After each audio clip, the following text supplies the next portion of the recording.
Yes, good afternoon. My name is Michael Potts.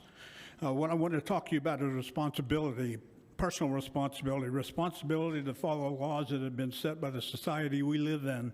When a person enters into society, he agrees to abide by the rules of that society, and when he crosses those rules, he becomes liable to judgment. And if he continues to cross them, then he becomes an outlaw.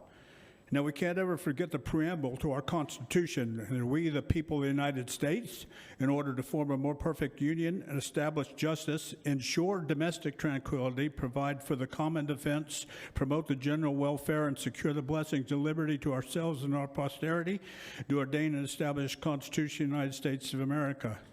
Well, in order to ensure domestic tranquility here in the United States and promote the general welfare, we have an established police force made up of, as Mrs. Flores has pointed out, well-trained, responsible young men and women who put their lives on the line for each of us each and every day.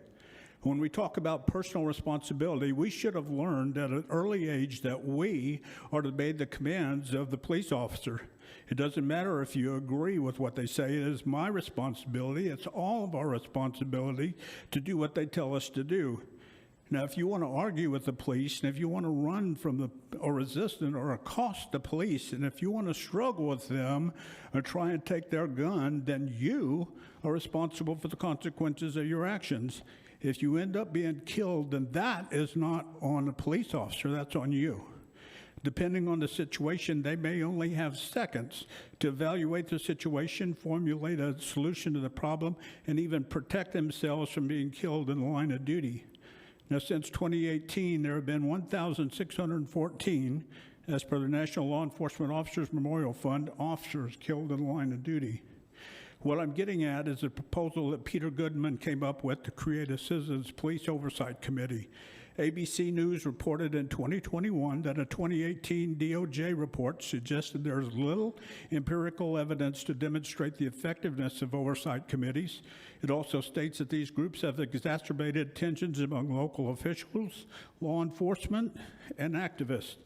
And according to information from PBS, the American Police Officers Alliance finds that oversight boards have track records of slow-moving investigations, inadequate funding, lack of staff, and additionally, criminal justice experts feel that the board's propensity for political bias and manipulation makes it easier to be skeptical of their usefulness.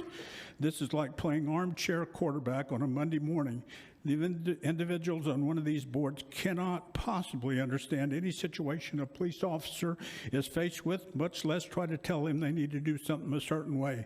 So I think it'd be a huge mistake on y'all's part to even consider putting a board like that in place. So I strongly oppose it, and I thank you very much for your time.